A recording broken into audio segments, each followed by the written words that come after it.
नमस्कार, मैं अशोक कुमार बैरवा। प्यारे विद्यार्थियों, हम पादप शारीरिकी पढ़ रहे थे, प्लांट एनाटॉमी पढ़ रहे थे, जिसमें हम एपिकल मेरिस्टम जो है उसके ऑर्गेनाइजेशन के बारे में चर्चा कर रहे थे। पूर्व के वीडियो में हमने जो एपिकल मेरिस्टम के सूट एपेक्स पर ऑर्गेनाइजेशन है उसके बारे में पढ़ा। आज के वीडियो में हम रूट एपेक्स जो है उस पर एपिकल मेरिस्टम के ऑर्गेनाइजेशन के बारे में अध्ययन करेंगे। तो रूट एपेक्स पर एपिकल मेरिस्टम के ऑर्गेनाइजेशन को समझाने के लिए जो सबसे पहला सिद्धांत आता है वो आता है उत्तकजन सिद्धांत या हिस्टोजन थ्योरी। कौन सा सिद्धांत आता है? उत्तकजन सिद्धांत या हिस्टोजन थ्योरी। तो उत्तकजन सिद्धांत जो है ये हैंस्टीन के द्वारा दिया गया था 1870 में। इस सिद्धांत के अनुसार शीर्षस्थ विभजोतक में मूल के जो शीर्षस्थ विभजोतक होता है उसमें 3 स्तर पाए जाते हैं। पहला आता है त्वचाजन या डर्मेटोजन। त्वचाजन जो होता है ये सबसे बाहरी परत होती है। इसकी कोशिकाएं अपनतिक या एंटीक्रीनल विभाजनों के द्वारा एक स्तरीय एपिडर्मिस का निर्माण करती है। तो डर्मेटोजन के द्वारा तो क्या होता है? एपिडर्मिस का निर्माण होता है। मूल पर क्या बोलते हैं? उसको एपिब्लिमा बोलते हैं। तो एपिडर्मिस का निर्माण होता है। और जो जड़ों में जो मोनोकोट रूट जो होती है उनकी जड़ों में डर्मेटोजन की कुछ कोशिकाएं कैलिप्ट्रोजन का निर्माण करती है, जो विभाजन द्वारा रूट कैप का निर्माण करती हैं। तो रूट कैप का निर्माण किससे होता है? कैलिप्ट्रोजन के द्वारा होता है। दूसरा है वल्कुटजन या पेरिबलम। डर्मेटोजन हो गया, दूसरा पेरिबलम। यह क्षेत्र डर्मेटोजन के नीचे पाया जाता है। इसकी कोशिकाएं विभाजन के द्वारा कॉर्टेक्स, और कॉर्टेक्स में कौन कौन से? हाइपोडर्मिस, जनरल कॉर्टेक्स और एंडोडर्मिस, यानी कॉर्टेक्स का निर्माण करती है। तो पेरिबलम जो है वो कॉर्टेक्स का निर्माण करता है। और थर्ड नंबर पे जो पार्ट आता है वो है रंभजन या प्लीरोम। यह सबसे अंदर वाला क्षेत्र होता है। इसकी कोशिकाओं में विभाजन के द्वारा स्टील का निर्माण होता है। स्टील का मतलब pericycle, vascular bundle, medullary rays और मेडुला यानी पित्त का निर्माण होता है।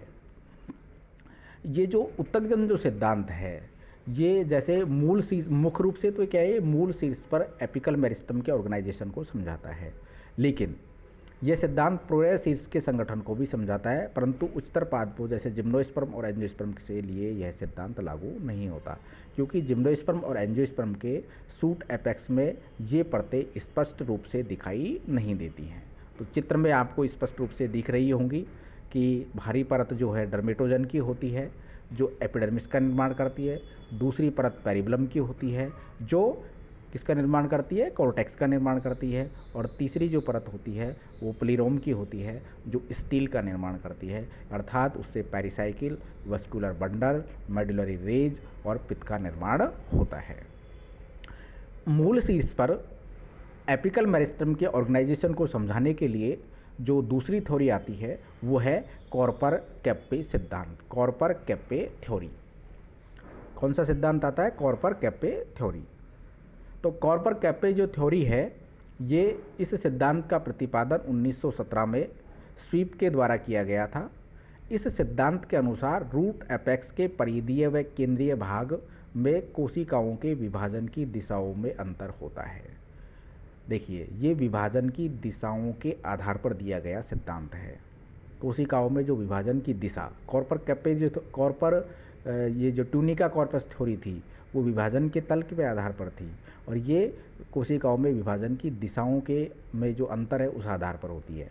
जो परिधीय क्षेत्र की जो प्रत्येक कोशिका है उसमें अनुप्रस्थ विभाजन के फलस्वरूप 2 पुत्री कोशिकाएं बनती है। इनमें से नीचे वाली पुत्री कोशिका में लंबवत विभाजन होने से टी की आकृति बनती है। इस प्रकार के विभाजन को कैप्पे विभाजन कहते हैं, जो परिधीय क्षेत्र की कोशिकाओं में पाया जाता है।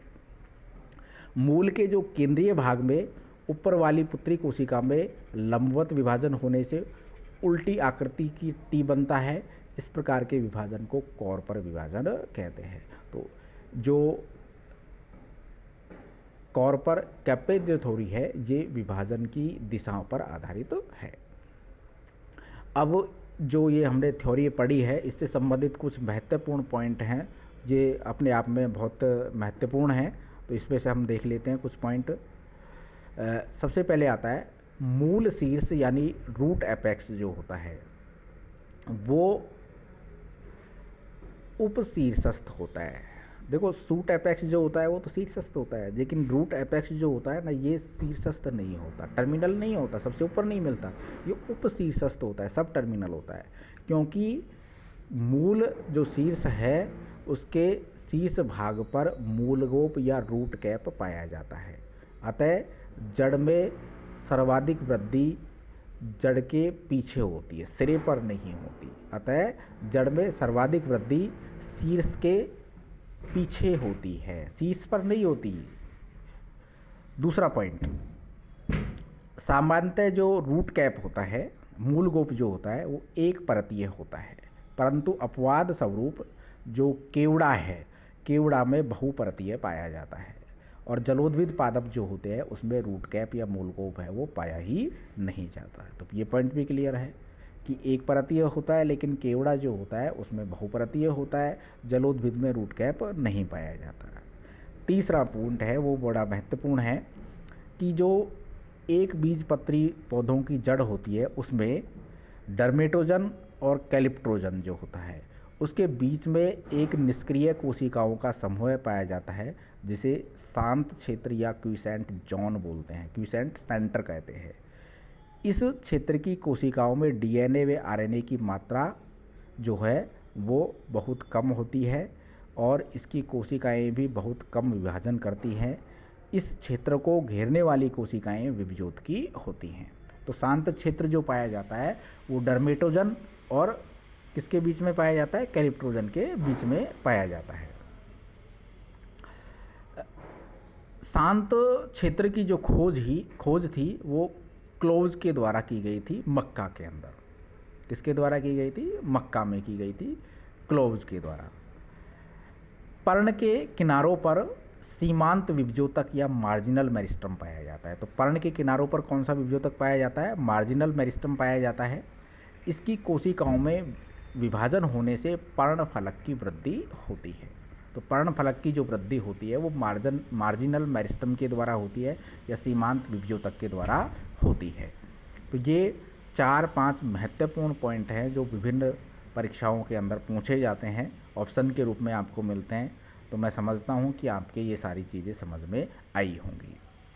चलिए, तो ये हमने जो आज की इस वीडियो में विभज्योतक जो है वो हमारा कंप्लीट हो गया है, जिसमें हमने विभज्योतक की परिभाषा देखी, उसके लक्षण देखे, उसके प्रकार देखे और एपिकल जो मेरिस्टम है उसका रूट एपेक्स और सूट एपेक्स पर किस तरीके का ऑर्गेनाइजेशन होता है, उससे संबंधित जो थ्योरियाँ हैं जो उसके ऑर्गेनाइजेशन को समझाने के लिए दी गई थी, तो उन थ्योरियों के बारे में हमने अध्ययन किया। अगले वीडियो में हम जो परमानेंट टिश्यू है उनके बारे में अध्ययन करेंगे।